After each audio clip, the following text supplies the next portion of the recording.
নমস্কার, প্রজ্ঞা একাডেমিতে সকলকে স্বাগত জানাচ্ছি। আজকে আমাদের আলোচনার বিষয় প্রেসি রাইটিং।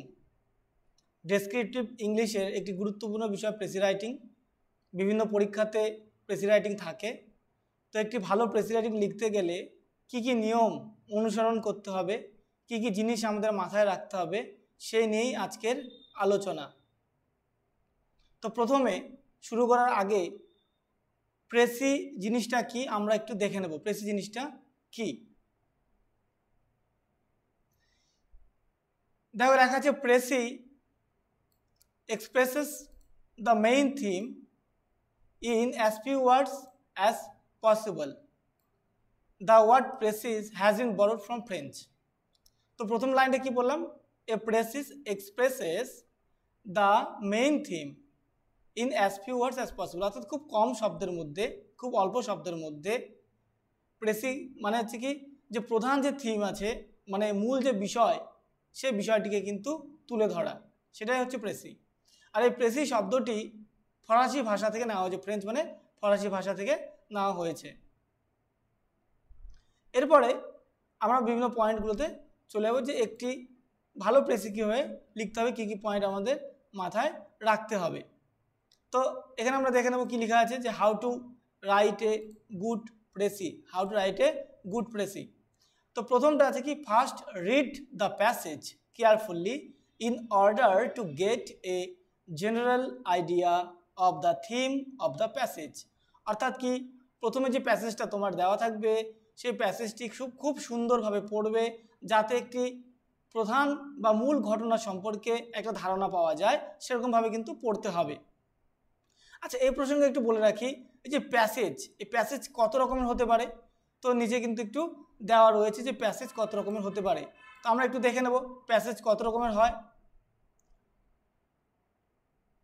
প্রথম যে প্যাসেজটি রয়েছে, যে ডেসক্রিপটিভ প্যাসেজ। কি ডেসক্রিপটিভ মানে বর্ণনা প্রধান। ডেসক্রিপটিভ বর্ণনা প্রধান কি হবে এখানে? ডেসক্রাইবস মানে বর্ণনা করে, প্লেসেস কোনো জায়গার, সিনস কোনো দৃশ্য, আর অবজেক্টস কোনো বিষয়ের।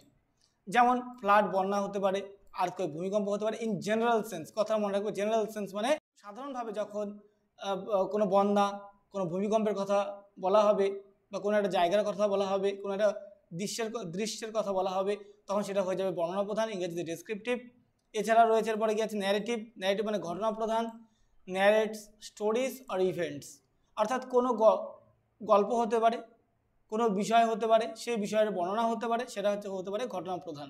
আর একটা জিনিস বলে দিই, কোনো একটা পার্টিকুলার এরিয়ার যদি বিষয় বোঝায়, সেটাও কিন্তু ঘটনা প্রধান হতে পারে।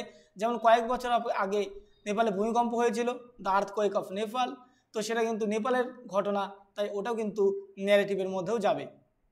এরপরে আমরা যাব 3 নম্বর প্যাসেজ কেমন হতে পারে, রিফ্লেকটিভ টাইপ। রিফ্লেকটিভ মানে ভাবপ্রধান। এটা কি, এর মধ্যে কি, contains vivid reflection on abstract things. Contains মানে ধারণ করে, ভিভিড মানে পুঙ্খানুপুঙ্খ, রিফ্লেকশন মানে প্রতিফলন, তাই তো। কার? অন অ্যাবস্ট্রাক্ট থিংস মানে বিমূর্ত জিনিসের। যেমন কারো সততা হতে পারে, কাইন্ডনেস অফ গড হতে পারে, মানে ঈশ্বরের সহৃদয়তা, অথবা সাম ভার্চুস কিছু কিছু পুণ্য, অর অ্যান্ড সাম ভাইসেস কিছু পাপ। অর্থাৎ যে জিনিসগুলোকে আমরা দেখতে পাই না, আমরা অনুভব করতে পারি, সেগুলো হচ্ছে অ্যাবস্ট্রাক্ট জিনিস। তো সেগুলো নিয়ে কিন্তু আলোচনা থাকতে পারে। তো সেই আলোচনাগুলো কিন্তু ভাবপ্রধান বা রিফ্লেকটিভের মধ্যে যাবে। এবার এখানে একটা গুরুত্বপূর্ণ বিষয় রয়েছে, এটা মাথায় রাখার বিষয়, যে যদি যে if the passage is reflective, যদি প্যাসেজটা রিফ্লেকটিভ মানে ভাবপ্রধান হয়, the very first sentence, very very important এই জায়গাটা, the very first sentence of the precis generally canvas the central idea. তাহলে প্রথম বাক্যের মধ্যে কিন্তু তোমরা মূল যে ধারণা, কি বিষয় বলতে চেয়েছে সে সম্পর্কে কিন্তু ধারণাটা পেয়ে যাবে। এটা কিন্তু আসল বিষয়। এরপরে আমরা পয়েন্টে যাব। এটা রয়েছে যে read it again and again, বা read the passage again and again until you get at the central idea or the main theme.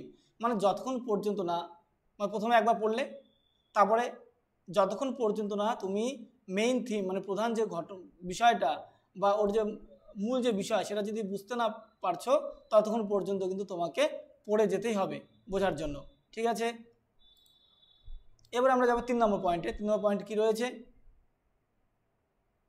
যে আন্ডারলাইন ইম্পর্টেন্ট বিষয় আছে, ভালো মতো দেখবে যে underline the main important points or key words in the original passage bearing on the central or main theme. অর্থাৎ যে লাইনগুলো বা যে ওয়ার্ডগুলো মেইন থিমটাকে নির্দেশ করছে সেরকম বাক্যগুলোর তলে বা শব্দগুলোর তলে আমাকে দাগ দিতে হবে, এটা কিন্তু একটা বিষয়। 4 নম্বর বিষয় কি আছে, if you come across any unfamiliar word or expression you need not feel puzzled. হ্যাঁ, এখানে একটা গুরুত্বপূর্ণ বিষয় যে প্রেসি যখন পড়বে বা আমরা যখন কোনো প্যাসেজ পড়ি দেখা যায় অনেক শব্দের মানে আমাদের অজানা থাকে।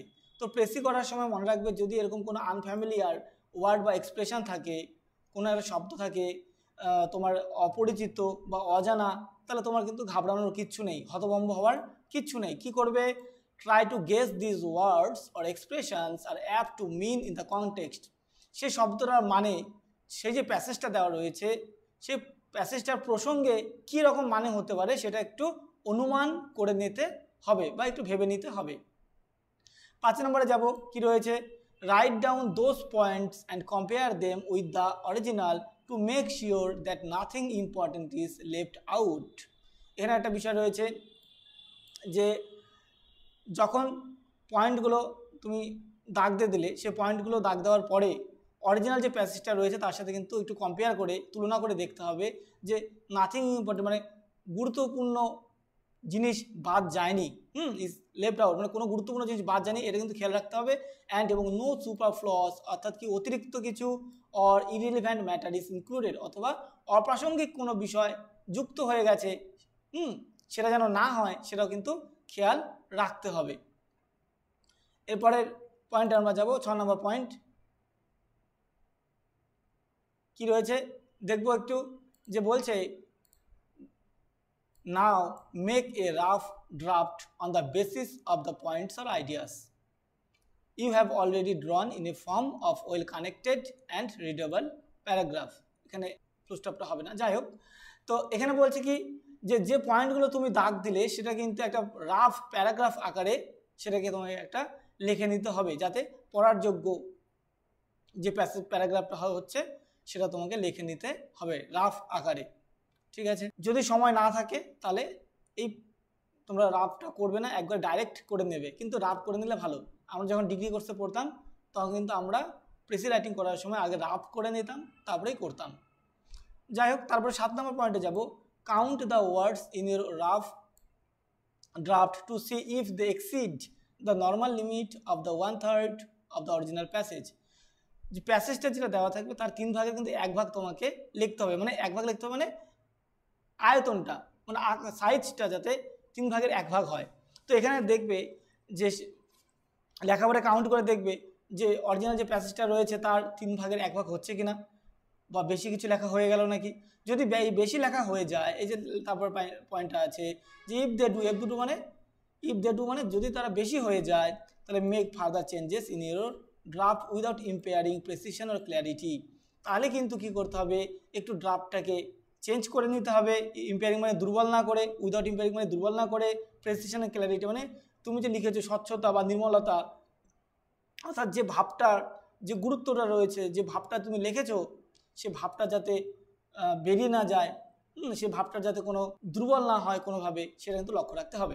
এরপরের পয়েন্টে আমরা যাব, 8 নম্বর পয়েন্ট কী রয়েছে, যে আমার যখন লেখা হয়ে গেল আমি চেক করে নিলাম, তারপরে কি করতে হবে, now supply short title or heading indicating the subject matter of the passage. এটা কিন্তু ইম্পর্টেন্ট বিষয়, যে প্রেসির একটা গুরুত্বপূর্ণ বিষয়, টাইটেল কিন্তু তোমাকে দিতে হবে, শিরোনাম বা একটা হেডিং রাখতে হবে। তো তার জন্য কি করতে হবে, for this look of the keywords or কি সেন্টেন্সেস ইন দ্য প্যাসেজ। প্যাসেজের মধ্যে যে কি ওয়ার্ডগুলো রয়েছে বা সেন্টেন্সগুলো যে তুমি দাগ দিয়েছো সেগুলোর দিকে লক্ষ্য রাখতে হবে, সেখান থেকে সাধারণত টাইটেলটা বেরিয়ে আসতে পারে। তো if no such keyword or sentence is found, যদি এরকম কোনো শব্দ খুঁজে না পাওয়া যায়, বাক্য খুঁজে না পাওয়া যায়, তাহলে suggest a suitable title covering the whole theme. তাহলে নিজে থেকে কিন্তু একটা থিমের উপরে বেস করে একটা টাইটেল লিখতে হবে যেটা সমস্ত থিমটাকে কভার করবে, এরকম একটা টাইটেল দিতে হবে, এটা যেন সুইটেবল হয়, মানানসই হয়। 9 নম্বরে যাব, count the number of words you have used in the passage and write it down at the end of the passage. এটাও একটা গুরুত্বপূর্ণ বিষয় যে কতগুলো শব্দ হলো, মানে কত ওয়ার্ড হলো সেটা কিন্তু ব্র্যাকেট করে পরে কিন্তু লিখে দিতে হবে। আচ্ছা 10 নম্বর কী কাজ আছে, then revise your draft with care so that no spelling mistakes, grammatical errors and fog expressions occur. অর্থাৎ কি, তোমার যখন ড্রাফটটা ফাইনাল ড্রাফটটা হয়ে গেছে সেটাকে একবার রিভাইজ দিতে হবে, যে সেখানে কোনো বানান ভুল হলো কি না, কোনো গ্রামাটিক্যাল ব্যাকরণগত কোনো ত্রুটি হলো কি না, এবং কোনো আবছা ভগ্ন আবছা কোনো ধারণা ঢুকে গেছে কিনা সেটাও কিন্তু লক্ষ্য রাখতে হবে। আচ্ছা লাস্ট কি রয়েছে, লাস্ট অ্যান্ড ফাইনাল, লাস্টলি কী করতে হবে, এটাকে সুন্দর করে খোপ করে কলাম করে করতে হবে, যে make a fair copy of the revised draft neatly, পরিষ্কারভাবে করতে হবে, under the title you have already selected, যে টাইটেল তুমি লিখেছো তার নিচে কিন্তু সুন্দরভাবে কলাম করে তোমাকে প্রেসিটা লিখতে হবে। এগুলো হচ্ছে মূল বিষয়। এবং এর সাথে আরও কয়েকটা গুরুত্বপূর্ণ বিষয় যেটা মাস্ট রিমেম্বার, অবশ্যই মনে রাখতে হবে। অবশ্যই মনে রাখতে হবে কি, যে leave out all unnecessary adjuncts and clauses, অর্থাৎ কি বিভিন্ন রকম সংযোজন, বিভিন্ন রকম বাক্যাংশ, সেগুলোকেও কিন্তু তোমাকে পরিত্যাগ করতে হবে। ঠিক আছে, বিভিন্ন রকম কি বললাম, বাক্যাংশ হতে পারে, বিভিন্ন রকম ক্লজ হতে পারে, বাক্যাংশ হতে পারে, সেটাকে কিন্তু পরিত্যাগ করতে হবে। নাম্বার 2 কি আছে, avoid all figurative expressions, examples and repetition of ideas and quotations, বিভিন্ন রকম আলংকারিক, তারপরে উদাহরণ, তারপরে কোনো ধারণা বা কোনো মন্তব্যের বারে বারে যে পুনরুক্তি তুমি করবে সেটা কিন্তু রিপিটেশন করা যাবে না, বারবার ব্যবহার করা যাবে না। 3 নম্বর কি আছে, you should remember that a precis is not an explanation, so in writing a precis do not add anything that is not mentioned or discussed in the passage, যে প্রেসি কিন্তু কোনো একটা ব্যাখ্যা নয়, তাই প্রেসির মধ্যে নেই এমন কোনো কিছু তুমি আলোচনা করতে পারবে না বা উল্লেখ করতে পারবে না। আর ঠিক আছে, you have no scope of making even your own comments, এমনকি তুমি তোমার নিজের মন্তব্য কিন্তু যোগ করতে পারবে না। এটা ইম্পর্টেন্ট বিষয়, নিজের মন্তব্য তুমি যোগ করতে পারবে না। এরপরে আমরা যাব পরের পয়েন্টে, 4 নম্বর পয়েন্টে যাব। কি বলেছে, যে ডু নট ইউজ ইন্টারোগেটিভ, এটা একটা বিষয়, যে do not use interrogative, imperative and exclamatory sentences in a precis, প্রেসির মধ্যে কিন্তু কোনো রকম প্রশ্নবোধক বাক্য, কোনো রকম অনুজ্ঞামূলক বাক্য এবং বিস্ময়সূচক বাক্য ব্যবহার করা যাবে না। 5 number, precis should be written in your own words as far as practicable, তোমার নিজের ভাষায় লিখতে হবে যতটা তুমি পারবে, মানে সাধ্য মতো। ঠিক আছে, সাধ্য মতো তুমি তোমার নিজের ভাষায় লেখার চেষ্টা করবে। 6 নম্বর কী আছে, a precis is not a literary composition, যে প্রেসি কিন্তু কোনো সাহিত্যিক কোনো রচনা নয়, সাহিত্যের কোনো রচনা নয়। It should be written in plain and simple English, তাই কী করতে হবে, খুব সহজ সরল ভাষায় কিন্তু প্রেসি লিখতে হবে। 7 নম্বর যাবো কি রয়েছে, write the precis in indirect speech because you are giving in a gist of another person speech or statement. Important বিষয় এখানে, যে তুমি যে প্রেসিটা লিখছো সেটা কিন্তু ইনডিরেক্ট স্পিচে লিখবে, অর্থাৎ পরোক্ষ উক্তিতে লিখতে হবে, কারণ তুমি কিন্তু অন্য কোনো ব্যক্তির কথাকে সংক্ষেপ আকারে লিখছো, সেটা কিন্তু বিষয়। 8 নম্বর পয়েন্ট যাবো কি আছে, avoid the use of second person singular or plural I you and the first person singular I in a precis, প্রেসির মধ্যে কিন্তু আই তারপরে ইউ এই দুটোর কিন্তু ব্যবহার একদম নিষিদ্ধ, একদম কোনোরকমভাবে ব্যবহার করা কিন্তু যাবে না। এরপরের আমরা ইয়েতে যাব, এবং এটা কিন্তু লাস্ট পয়েন্ট এবং একটা ইম্পর্টেন্ট পয়েন্ট, যে a precis should be written in past tense, precis আমরা কোন টেন্সে লিখবো, পাস্ট টেন্সে লিখবো। কারণটা কি, because it is a brief summary of the passage containing ideas or facts expressed or related in the past, অতীতকালের সাথে সম্পর্কযুক্ত কোনো ঘটনার অনুচ্ছেদ কিন্তু মানে প্যাসেজ কিন্তু দেওয়া থাকবে। তো সেই জন্য আমরা চেষ্টা করব সেটাকে পাস্ট টেন্সে লেখার, কিন্তু ব্যতিক্রমও হতে পারে।